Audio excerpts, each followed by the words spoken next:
बिस्मिल्लाहिर्रहमानिर्रहीम। अस्सलाम वालेकुम student. This is the lecture of class 7 July Tuesday, math chapter 12 exercise आज हम शुरू करेंगे। एक्सरसाइज है 12A, क्वेश्चन 1, 2, 3, पेज 153 पर है। ये काम हमने आज करना है। प्रैक्टिकल ज्योमेट्री है आपके पास। मैंने जब 2 लेक्चर पीछे के करवा चुकी हूँ, आपको अंदाज़ा हो गया होगा कि ज्योमेट्री है, तो आपके पास ज्योमेट्री की चीज़ें मौजूद होनी चाहिए। प्लीज़ प्लीज़ प्लीज़ अपने इस काम को प्रैक्टिकली करें। सिर्फ लेक्चर को सुनना नहीं है, करना भी है। और प्रैक्टिकली करने के लिए आपको ये सारे डायग्राम ड्रॉ करनी है। स्टार्ट करते हैं, अल्लाह का नाम लेते हैं, बिस्मिल्लाहिर्रहमानिर्रहीम। क्वेश्चन नंबर 1, 2 एंड 3 करना है। देख ले क्वेश्चन नंबर 1 क्या है। पहले क्वेश्चन नंबर 1 कर लेते हैं। Draw a line segment A B of length 6.6 centimetre. एक लाइन सेगमेंट हमने ड्रॉ करनी है, ए बी जिसका नाम होना चाहिए, उसकी लेंथ होगी 6.6 सेंटीमीटर। कहते हैं bisect it perpendicularly at N using a ruler और सेट स्क्वायर। हम रूलर तो यूज़ करेंगे, हम सेट स्क्वायर यूज़ नहीं करेंगे, क्योंकि हमने इसको कंपस से करना है, सेट स्क्वायर से नहीं करना। हम पहले भी आपको कंपस से ही सिखा चुकी हूँ। सेट स्क्वायर हम यूज़ नहीं करेंगे, हम कंपस यूज़ करेंगे। इसलिए मैं आपको मेंशन कर रही हूँ कि don't use set square, we will use compass, ताकि आपको आगे भी उसको यूज़ करना आए। चलिए बिस्मिल्लाह करते हैं। पहले हम फर्स्ट क्वेश्चन स्टार्ट करते हैं। इसकी लेंथ कितनी होनी चाहिए? 6.6 सेंटीमीटर, और इसका नाम होना चाहिए ए बी, और जहाँ पर ये परपेंडिकुलरली इंटरसेक्ट करेगा उस पॉइंट का नाम होना चाहिए एन। ठीक है, हम ड्रॉ करते हैं। फिर आपको इसके स्टेप ऑफ कंस्ट्रक्शन आपको याद है कि टीचर हमेशा आपको कहती है कि जो जो करते जाते हो वो लिखते जाया करो।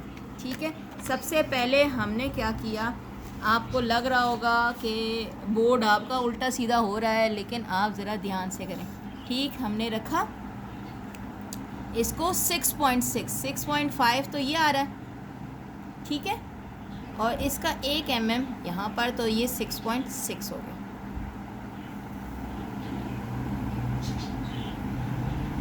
ठीक, ये आपका 6.6 हो गया, और इसका नाम है ए एंड बी।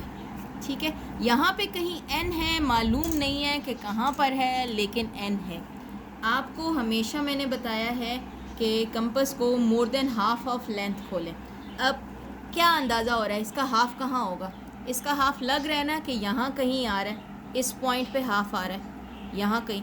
तो आपने कंपस को इससे हाफ से ज़्यादा खोलना है। ठीक है, हाफ से अगर थोड़ा सा भी ज़्यादा, अगर मैं यहाँ पे कोई डॉट लगाती हूँ वैसे ही कि ये आ रहा है, यहाँ पर कहीं सेंटर आ रहा है। ठीक है, मैंने यहाँ क्रॉस लगाया और आपको दिखाया कि यहाँ कहीं सेंटर आ रहा है, तो आपने सेंटर से ज़्यादा कंपस को खोलना है। ये सेंटर से हमने ज़्यादा खोल लिया, नज़र आ रहा है आपको? सही है। पेंसिल को फिक्स करके रखा करें अपने कंपस में। ये देखें, ऊपर से नीचे हमने एक आर्क लगाई। ठीक है, बी पॉइंट को सेंटर लेकर। अब सेम आपने क्या किया, उस कंपस को हिलाना नहीं है, लेंथ को, रेडियस को, और आपने ए को सेंटर लिया और सेम आपने यहाँ पर भी काट लिया। ठीक है, दोनों दूसरी जो आर्क है उसने पहली आर्क को कट कर लिया। ठीक है, इस जो कट किया है उसका हम नाम दे देते हैं सी, और इसको नाम दे देते हैं हम डी। अब ये सी और डी को हम क्या करेंगे, ये आपको ज़बानी याद होना चाहिए मेरे अल्फाज। Join C and D. Join किया हमने बहुत बारीक पेंसिल से। पहले हमने सी पे नोक रखी और फिर हमने डी पे नोक रखी, और इसको हमने कर दिया जॉइन। ठीक है, इसको ज़रा सा भी हिला हुआ नहीं होना चाहिए। अगर टीचर का कहीं हिल भी जाता है तो आपका हिला हुआ नहीं होना चाहिए। मेरा लग रहा है कि थोड़ा सा हिल गया है, तो मैं इसको सही कर लेती हूँ। इस एक्स को भी अब रेस कर देती हूँ। मैंने इसीलिए हल्की सी लाइन लगाई थी कि अगर हिलता है तो मेरी डायग्राम ख़राब ना हो। मैंने इसको कोने पे रख देती हूँ, इसके क्रॉसिंग पॉइंट पे, और अब इसको ड्रॉ कर लेती हूँ। देख लें, अब ऊपर वाली सही है, नीचे वाली सही नहीं है।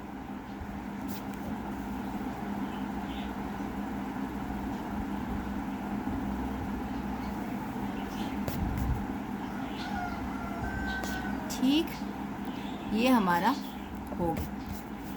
अब अगर आपने मेजर करना है कि ये वाकई परपेंडिकुलर है, तो दो लाइन कब परपेंडिकुलर होती हैं? जब उनके दरमियान में 90 का एंगल बनता है।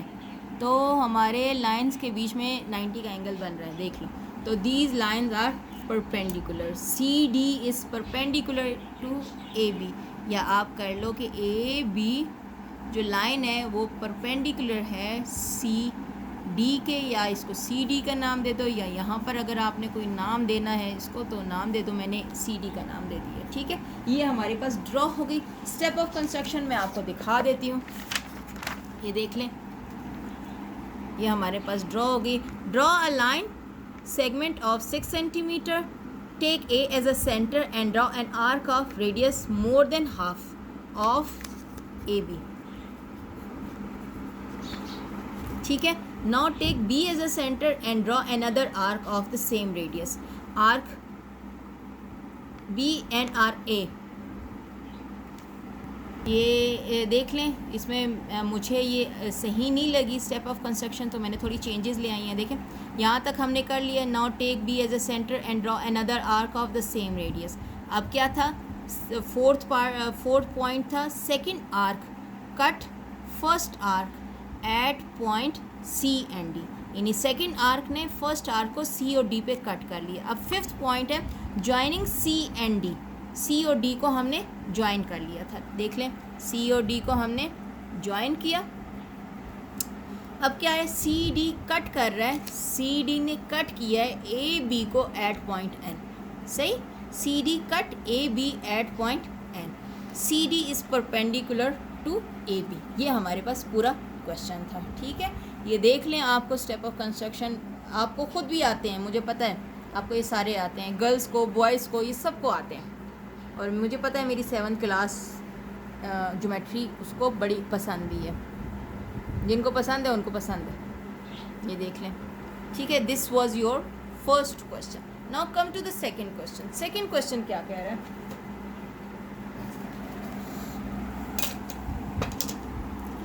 कहता है कि कॉपी द फिगर, इस फिगर को कॉपी करें और फिर आपने क्या करना है? इंटरसेक्ट परपेंडिकुलर बाइसेक्टर आपने इसके ड्रॉ करने, इस साइड्स के। उन्होंने कहा है कि इसको कॉपी करें और इसको आप सेट स्क्वायर से उन्होंने कहा है, लेकिन हम कंपास से करेंगे, ठीक है। Intersection of the perpendicular bisectors. Perpendicular bisectors किसके?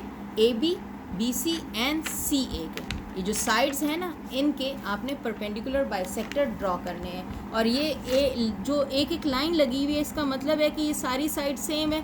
तो ये कौन सी ट्राइंगल हुई? Equilateral triangle.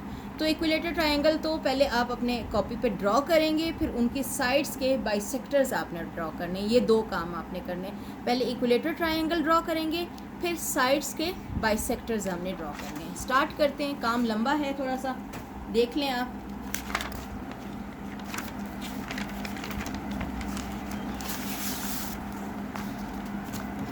मैं इसको आप ले लें, कोई बड़ी डायग्राम लीजिएगा, यानी लेंथ ज़रा ज़्यादा लें, छोटी ना लें, 3-4 सेंटीमीटर ना लें, ज़रा बड़ी लें ताकि आपको ड्रॉ करने में आसानी हो। मैं ले लेती हूँ 7 सेंटीमीटर का, ठीक है।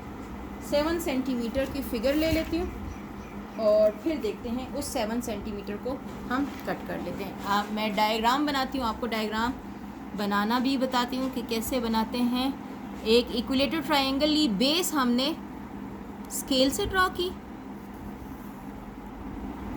बेस हमने स्केल से ड्रॉ कर दी। ये कौन सी साइड है? मैं इसको नाम दे देती हूँ ए और बी का। ये कितने सेंटीमीटर है? 7 सेंटीमीटर। साइड पे लिख लेती हूँ क्योंकि मुझे परपेंडिकुलर बाइसेक्टर्स भी ड्रॉ करने हैं, तो वो बीच में से लाइन गुजरेगी 7 सेंटीमीटर, ठीक है। अब इसको ज़रा मेजर कर लें, ये 7 सेंटीमीटर है, तो कंपास से आपको इक्विलेटर ट्रायंगल कैसे ड्रॉ करनी है? कभी भी आपको स्केल से ड्रॉ करनी नहीं आएगी। तो आपने क्या लिया? कंपास को 7 सेंटीमीटर या तो इससे ही खोल लो या फिर आप कंपास से उसे स्केल से मेजर कर लो। मैं इसी लाइन से मेजर कर रही हूँ। बी को सेंटर लिया, एक आर्क लगा ली, ठीक है। फिर ए को सेंटर लिया, एक आर्क लगाया, ये जो हमें आर्क, दोनों आर्क ने इंटरसेक्ट जहाँ किया है ना, वो है पॉइंट सी। कौन सा पॉइंट है? C point. और इसको हमने ए और बी से ज्वाइन करना है। ए और बी से हमने इसको ज्वाइन करना है। मैं बहुत हल्का हल्का बना रही हूँ, आप इसको जूम करके देखिएगा। अगर आपको शक्ल का नहीं पता चल रहा तो आपने क्या करना है, स्क्रीनशॉट लेना है, जूम करना है। ठीक, ये इक्विलेटर ट्रायंगल हमारी बन गई। ये पॉइंट हमारे पास आ गया सी। अब इसकी जो एक्स्ट्रा आर्क है ना, थोड़ी थोड़ी इसको छोटी कर लेती हूँ, क्योंकि अभी इसमें बहुत सारी आर्क बनेंगी। आपको मैंने एक तरीका बताया था कि इसके जो वर्टिसेस हैं उस पे आप एक वो सर्कल ड्रॉ कर लो, more than half of length के। अब अगर मैं बी पे सेंटर वो करती हूँ, सर्कल ड्रॉ करती हूँ, तो ये यहाँ पर कहीं बन रहा है, सेंटर इसका यहाँ आ रहा है, तो मैं इससे थोड़ा सा ज़्यादा ले लेती हूँ। ठीक है, और बी को मैंने सेंटर लिया और यहाँ मैंने एक सर्कल ड्रॉ किया। ये देख लें आप, सेंटर ड्रॉ कर दिया मैंने।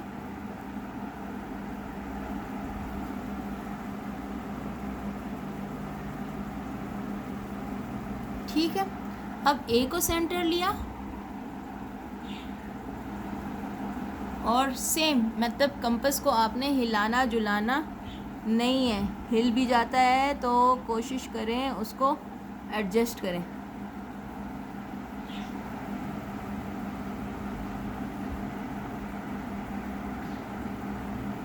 आपने एक और सेंटर ड्रॉ, वो सर्कल ड्रॉ किया। अब आप सी को सेंटर लें और आपने यहाँ पर भी सर्कल ड्रॉ करना है।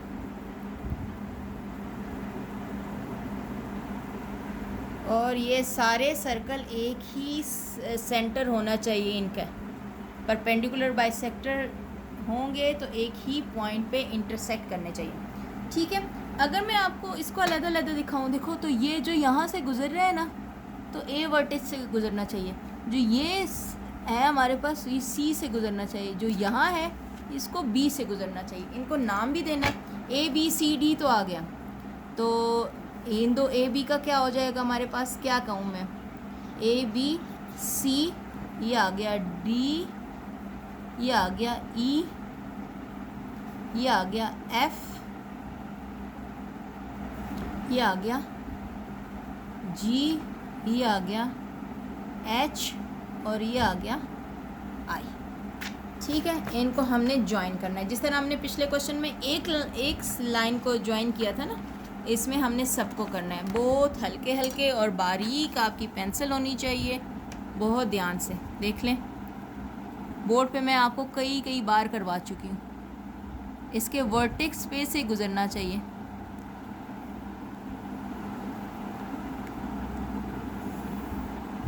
ठीक है, ये एक हो गया हमारा। अब ज़रा इसके दूसरे को देखें, सी वर्टेक्स पर से गुजरना चाहिए।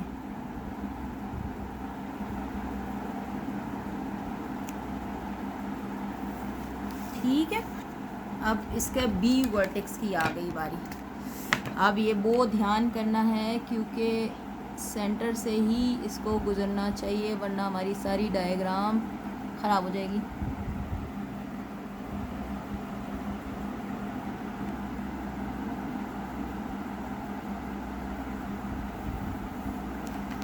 ये देख लें, हमारा बिल्कुल जो है ना एक ही पॉइंट पर से गुजरा है। देख लें, वर्टिसेस भी सही हैं सारे और यहाँ पर भी सही है। अगर कोई आपकी मिस्टेक हो जाती है या मेरी कोई ऐसा थोड़ा हिल जाता है, लेकिन तरीका सेम ऐसे ही है। अब ये जो सेंटर पॉइंट है इसको हम क्या नाम दे देते हैं, ओ का नाम दे देते हैं। ठीक है,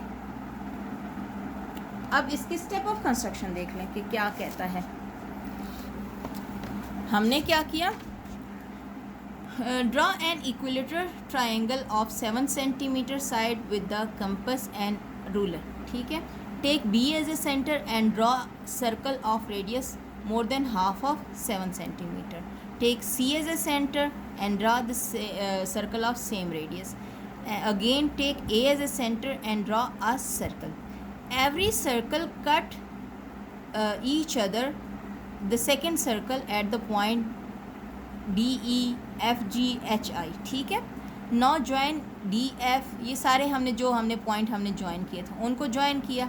अब ये जो लाइंस हमारे पास आई थी, ये लाइंस आई थी ना सारी, ये are perpendicular of BC, CA and AB, यानी कि अगर HI है तो BC के हमारे पास परपेंडिकुलर है, GF है तो हमारे पास AC के परपेंडिकुलर है, ED है तो हमारे पास AB के परपेंडिकुलर है। तो ये क्या हुए, हमारे पास सारे परपेंडिकुलर बाइसेक्टर्स बने। और ये सही इसलिए है कि इन्होंने एक ही पॉइंट पे कट किया है।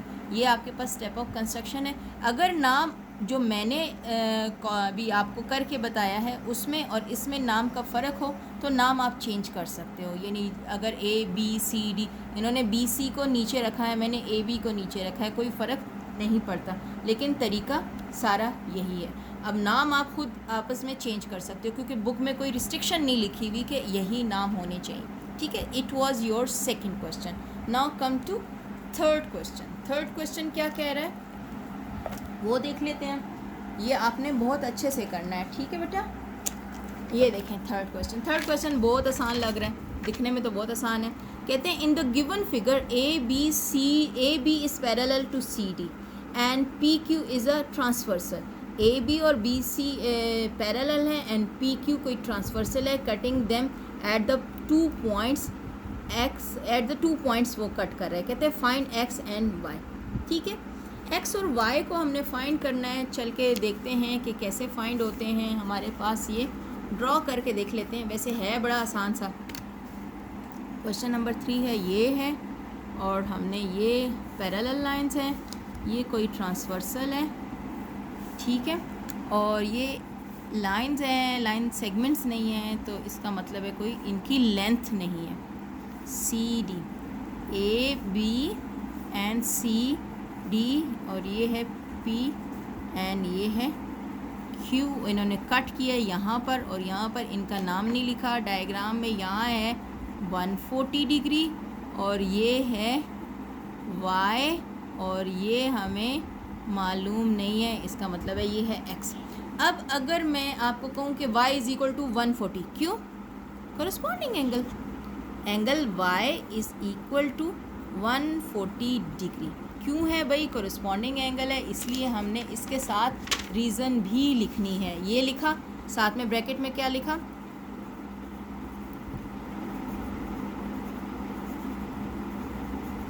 एंगल्स, ठीक है। अब x क्या कह रहा है? अगर मैं x और y को ऐड करूं तो कितने के इक्वल होगा? x और y को ऐड करूं, angle x plus angle y is equal to 180 degree. क्यों? स्ट्रेट लाइन है ना, स्ट्रेट लाइन पे कितने होते हैं एंगल्स? 180 डिग्री। तो हमें एंगल y तो मौजूद है, क्या होगा? Angle x plus angle y हमारे पास 140 डिग्री और इक्वल टू 180 डिग्री। अब एंगल x को यहाँ छोड़ा और एंगल y की जो वैल्यूज़ है उसको दूसरी साइड पे ले गए, तो angle x is equal to 40 degree. ये हमारे पास आ गया, बहुत ईजी था। x भी फाइंड हो गया, y भी फाइंड हो गया, दोनों ही हमारे पास हो गए। तीनों क्वेश्चन हमारे पास हो गए, ठीक है। आप इनको बहुत अच्छे से कीजिएगा दोबारा। ये देख लें, ये था हमारे पास क्वेश्चन नंबर 3, सही। ये है क्वेश्चन नंबर 2। आप जूम कर लें बेशक, जैसे आपको स्क्रीनशॉट लें, जूम करें, जो आपको इजी लगता है कर लें। ये क्वेश्चन आराम से हो जाने वाले हैं। और ये था क्वेश्चन नंबर 1।